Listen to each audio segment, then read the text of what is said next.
This is the EWN Podcast Network. Ever wondered how you could turn your side hustle into a full-time gig and spend more time together? Hi, I'm Vikki, a #1 best-selling author. And I'm John, a retired Los Angeles police officer. Welcome to Dig the Well, where we help couples navigate the world of business. We've been married for 35 years, and because we built a successful side business, John retired 9 years earlier than he originally planned from the Los Angeles Police Department after 25 years on the job. Now we spend more time together, and we want to help couples like you do the same. Join us as we help you overcome common obstacles, and we show you how to make extra income without sacrificing family time. Ready to dig deep and build your well? Let's get started. Ready. Well, on this episode, we're excited because it's one of the things we love to do the most. And I think that's a lot of you out there. And that is to travel. Yay. Yeah. We live to travel, I think. And that's for us, that's been the case since we first got married. We talked about traveling and we knew we wanted to, and had our traditional business, a brick-and-mortar shop, Prestige Motor Accessories. You may have heard us talk about that. And we couldn't travel. Remember that? Yeah. We could not travel because we didn't totally trust our employees to run the shop the way we would run it. So we really didn't and we had little kids. But then when you were hired on at the Los Angeles Police Department, we did travel a little. And by little, I mean, there were just only so many vacation days that John had. And my parents were travelers. I know John's dad had always told his mom that, honey, when I retire, we are going to travel the United States, right? Yeah. What was the story with that? Yeah, my dad really liked going to national parks. He was, years ago, before he had kids, he was an avid hunter, did a lot of fishing. And so we did a lot of vacations when I was a little kid. We had a fifth wheel trailer, and we would just go out into the Rocky Mountains usually up in Colorado. And we would just spend 4 or 5 weeks camping and fishing and just doing a fun family thing and just kind of living off the land, so to speak. I guess as much as you can in a fifth wheel trailer that had pretty much everything in it. So we weren't really living off the land, but we felt like it. Yeah. But I think that's what he really wanted to do, is just travel, whether it was with the fifth or getting a motorhome. Either way, though, it was in an RV. And I think that was his thing. And my mom loved it too. And when he retired, he would always say that we're going to travel and go everywhere in the United States and see all that. But he didn't get that opportunity. Happened. Yeah. Yeah. He had at a young age, he ended up with cancer. And so we lost him. Yeah. And he was 52 when he passed away. And, you know, we hadn't really thought about that till the last 5-10 years or so. We were chatting with our kids, like, why do we love to travel so much? Why are we, it seems like more than most people. And we think back to that time that really shaped us as a couple. Yeah. We were just dating when his dad died. He didn't get to come to the wedding, huh? No.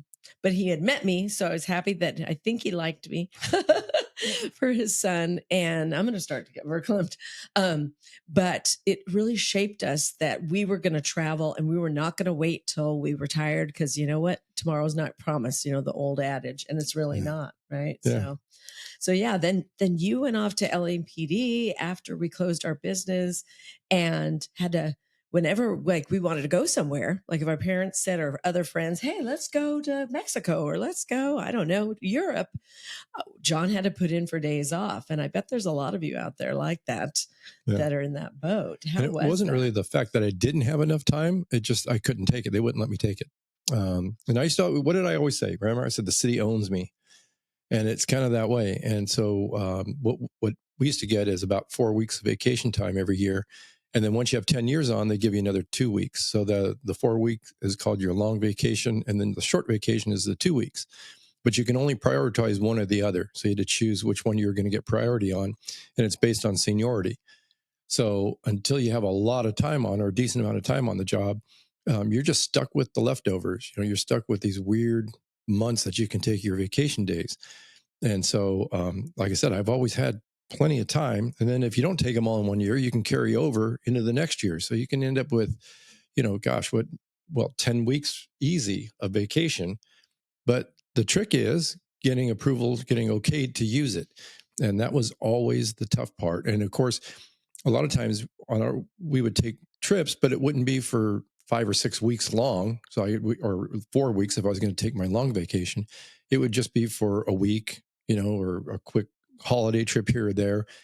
And then I'd have to ask and beg for the time off. Yeah. And when you early on, you didn't have seniority at all, Yeah. and didn't always get your time slots that you wanted. Oh, right? rarely. Yeah. Because I'd always, you'd have to prioritize it. So you take, this is the first month that I want. And if that doesn't work, then this is second and third and fourth and fifth, all the way through.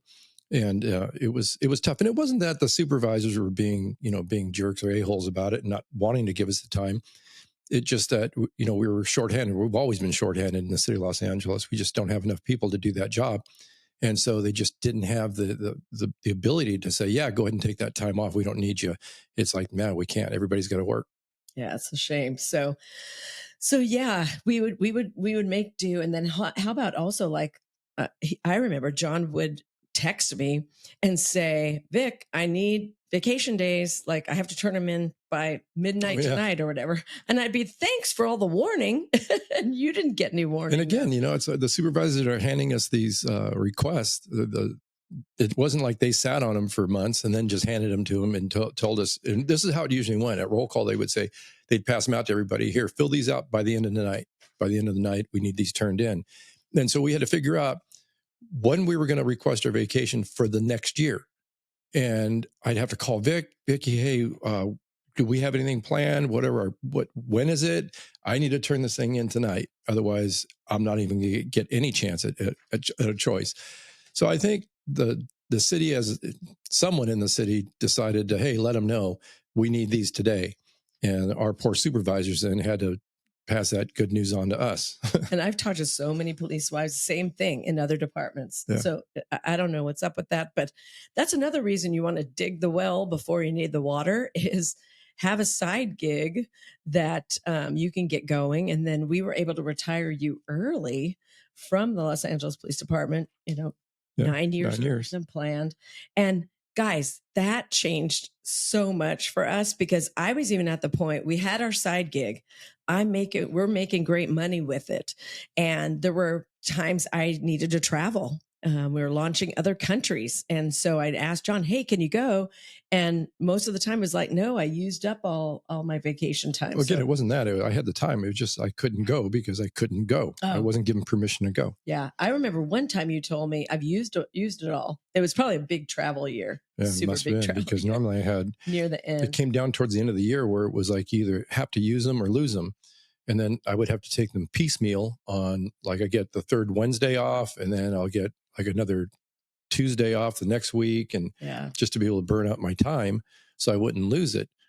But it was trying to string 3 or 4 of those days together. Negative. That was a bummer, because I remember asking you that. Can't they let you put them together? And that was the name. Yeah. But the beauty was we got you out of there. Yeah. And now we're traveling, having a ton of fun. So we're going to talk about how travel can be so much fun to help build your business in so many different ways. So let's jump into, one of the first things about having a side gig type business is you can build it from anywhere, right? You don't have a location, or an online business, I guess I should say. You don't have a location that you physically have to be at all the time. Even if you have somebody work in your office, they could run it without you. So that's the beautiful thing about those types. And you could do it from anywhere. You could be in Europe. I know we're going to Hawaii soon. We're going to be able to still run our business while we're in Hawaii, but weaving it in whenever we feel like it, and it's still going to run successfully. So that's the beautiful thing. Yeah. I think the only tough part about some of our travel is the time zone, because we've been in Japan and then trying to be on meetings and we're having to set an alarm clock to wake us at 3 o'clock in the morning so that we can be part of that meeting. Right. But that's a tough problem to have, isn't it? Right. I know.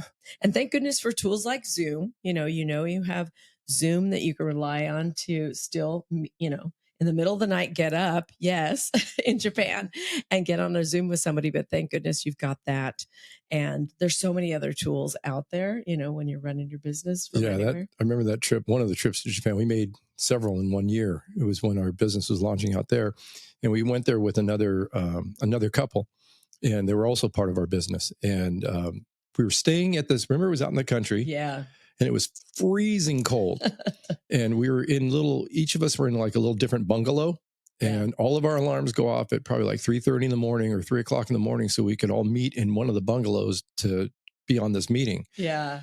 And that was remember, fun, actually, running across the grounds, trying to get to where the other bungalow was. And it just felt like we were it felt like it was frozen. Yeah. Which it might have been. Yeah, I know. It was cold. And then we're trying to warm up in there. And it's like, okay, now we can go ahead and have our meeting. Yeah, exactly. And then we were wide awake after it was done. Yeah. Yeah. So, and another thing about traveling while you have your side gig is it's not about the hustle and go all the time. It's about the joy of what your business is doing for your life. Right. And I feel like it rejuvenates you and, gets you away from the daily grind. Even if you work at home, it still can be a grind. Let's all admit it. It can be. But traveling somewhere to another country. And honestly, if you can network, and I know you're going to talk about, John's going to talk about that a lot. If you can network, meet new people that somehow furthers your business along is huge. That's huge. So I know when we have a side gig where we can help franchise people into their own business. And so when we meet people, like I know it's going to happen because it always does. We'll be in Hawaii, and John is so good at talking to people about business in general, right? Do you want to share about that? We'll probably find people that want to start their own business in Hawaii too. Yeah, for me, it's easy because I just talk to people and just talking to them, and you find out that people want to do something else. They want something more. And almost everyone is open to doing some sort of a side hustle. I don't think it was like that maybe 10 years ago. I think a lot has changed, especially since going through, the nonsense that we went through with the pandemic and whatnot. I think a lot of people have realized, hey, I'd rather work from home anyhow. I really don't want to have to commute to work every day. And even if they do have that job that they're commuting, they just want something extra. They want something more, and maybe a little bit of insurance too, because I think a lot of people found that they were either out of work or really close to being out of work. And then what else did they have to fall back on? So it's just interesting to me to talk to so many different people who kind of are like-minded in that, and that they want to do something, they want to have something else, and that we have something that can really help them. And that's basically all we do, just talk to them. And then, like you said, I know for sure we're going to meet people when we go to Hawaii, whether they're people Hawaiians or whether they're people visiting, that are going to be interested in knowing about how to do something else. And even if it's not what we're doing, it's just do something else. Have another stream of income for your family. Have some insurance. Have something you can fall back on. Have a plan B. Dig your well before you need the water. It's all those same. It's all the same concept. Yeah, and like you've talked about on that other episode, that millionaires on average have 7. Well, no, it was a study they did where they were looking at what do people who make $1 million or more, which is per year annually, right? That's a lot of income. And there are a number of people that do that. It seems crazy, but it's not that crazy. And they were looking at what is it that these people have in common? What are some of the common denominators? And one of the areas that they found was having multiple streams of significant income. So we're not talking about, well, you have your interest earning checking account that you're making $8.13 a month on, right? That while that is a form of income, it's not a significant form of income. And what they found was that I think it was the least number of significant streams of income out of that group was 7. Mm-hmm. Most of them had many, many more than that. Yeah. So I had to look at it and think, well, how many do we have? And I started counting to see where we sat, and do we have, and we could use more. I think most everyone, well, let's face it, we all could use more income, right? But I do think that there's a lot of us that are not even close to having that 7. And I think that may be the bar, right? That should be the Right. minimum. Yeah. I think everyone should work toward finding 7 significant streams of income for their household. Yeah, definitely. Definitely. So meeting people out and about while you're traveling is perfect. And, when you network too and you meet and learn about them, I love to refer people in business all day, every day. And I think it's because we've always had a business.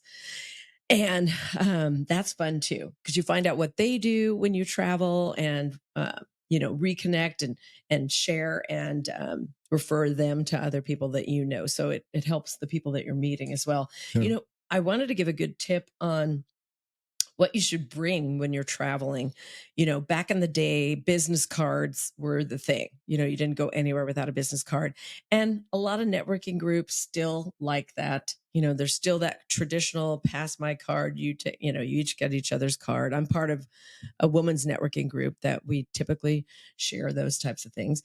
But I like what you do with your phone. And I think definitely probably Gen Z on here, and millennials too, are doing what John does. So would you share about your phone? Yeah, if I'm talking to someone and it gets to that point where they're interested in more information about like starting their business, or at least they want more information about what Vikki and I are doing. And what they'll do is a lot of times they'll ask, hey, do you have a business card? And what I generally just tell them, and because I don't want to carry a whole stack of business cards in my pocket. Well, especially when you're traveling at a bar, sightseeing. So it's kind of selfish that I don't want to do it, so I don't. But I just tell them that's kind of old school. I would just rather I just go to my phone and I just push one button. It's just basically I have a little shortcut to add a contact, and so I'll just take that and just hand them my phone. And most people know what to do with that, right? They're not going to look at you like you've got like a horn growing out of your forehead. Like what is this for? They immediately just start putting their name in and their phone number. And I said, you can leave either your cell or an email or however you want me to send you the information. I don't really care. Just put it in there. And then I tell them, don't hit the save button, because if they hit save, it just gets loaded in all my contacts. And then I just tell them, just put your information in. When they do, I take a screenshot of it. So then it goes into my screenshots. Then I hit the save. So then I know it's in there. And then what I do is at the end of the day, I go back through my screenshots and I can see the people that I've talked to that I know I need to follow up with and get them the information that they're waiting for, right? It's no point in just it's not like a date, right? We go on our first date and I don't call you back for 3 or 4 days. Right. This isn't like that. So I'll just go ahead and get right back to them and just give them whatever information they need. But I can do that because it's an easy follow-up. It's an easy reminder. I just go through my screenshots. Yeah, definitely.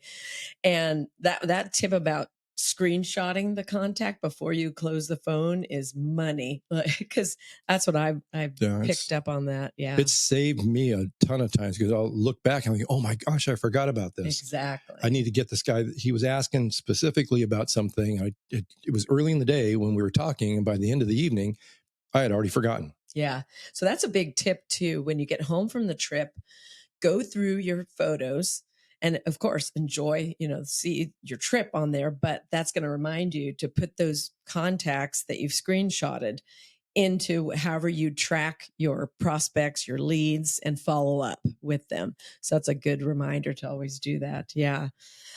Turning travel into business content is another great reason to travel. I know, if we just want to talk about, social media, for example, I know all the time I'm asking John, here, can you film me over here? Can you film me standing by there? And it really is because I want to showcase that we can travel while still running our business. And who doesn't love to see interesting parts of the world when they're watching a reel or they're looking at a post and they think, oh, where are they next? Right. So definitely, it's giving you content to share with people for sure. Plus your own enjoyment. Yeah. I know we do it for our own enjoyment, but that definitely helps the business too. Yeah. In fact, where we're going in a couple of weeks, when we go to Hawaii, that's hotel that we're staying in, we chose specifically for your social media. Yeah. Yeah, pictures and whatnot. Yeah, it's Instagram worthy.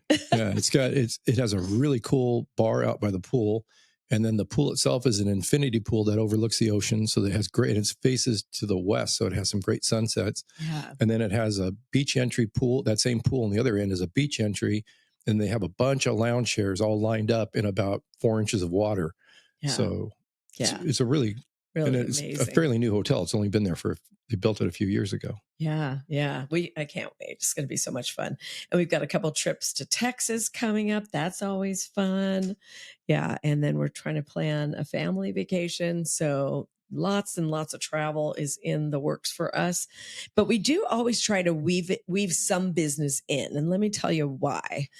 Because there are legitimate tax write-offs for traveling if you're building your business. You do have to build your business. And I know you're always quick to make that comment, that, and it's so appropriate that you need to be doing business if you're going to write any portion of your travel off.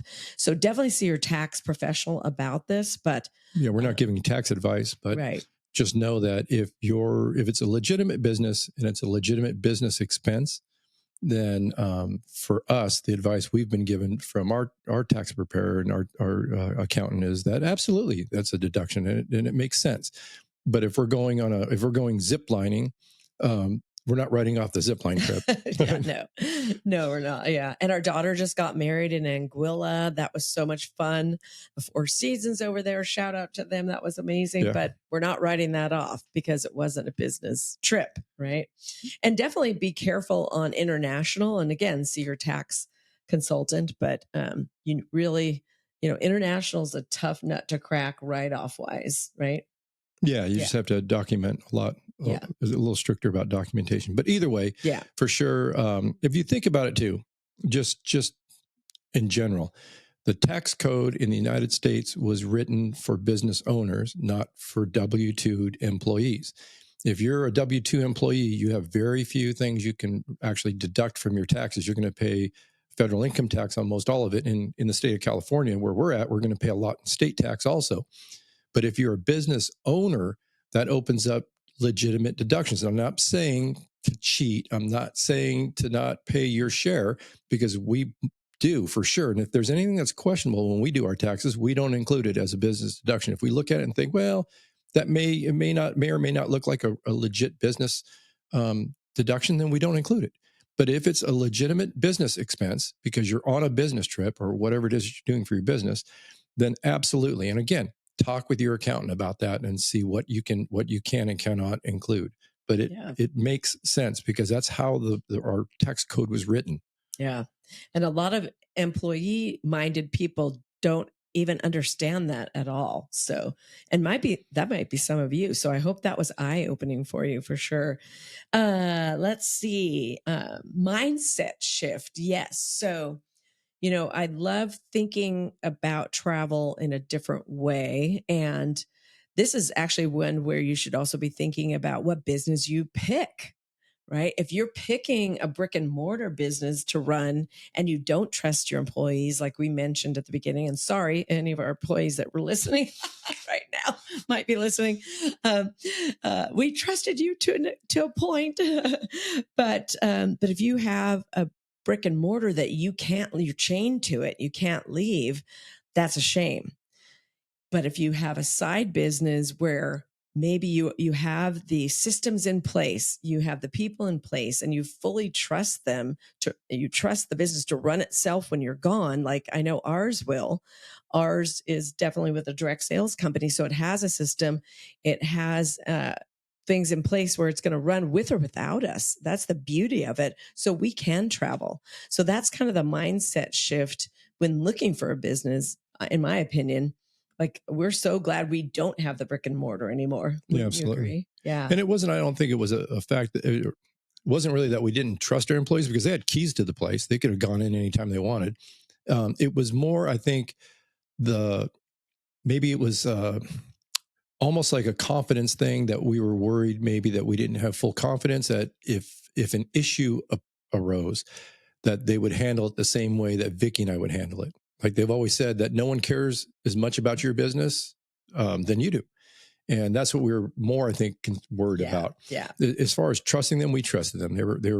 They were all really honest, good people that we had working for us. So they wouldn't be working for us. But it was just like, because there was always something that came up. It seemed like every day was something. And we just wanted to make sure that things were handled well enough and it's almost like if you're not there, it's like, gosh, what happened today? I wonder. I know. It was kind of driving us nuts. Yeah. But if you find a turnkey business that, runs itself, that's the smart way. Yeah, because we could never that brick and mortar business, we could never truly get away from it. And even when we did get away, like I said, it wasn't truly getting away. We never really fully enjoyed wherever we were or whatever we were doing because we weren't really there. We were always still thinking about that brick and mortar. Yeah, exactly.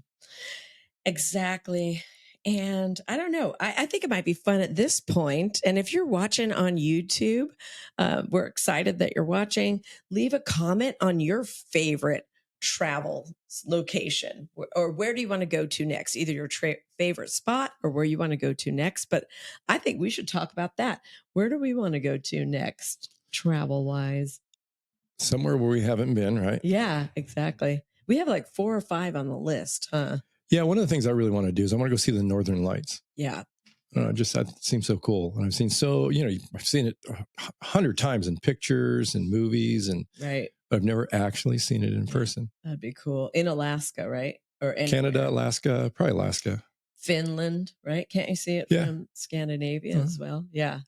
So yeah, we definitely will. Let's see. What's my next? I mentioned Malta on another episode.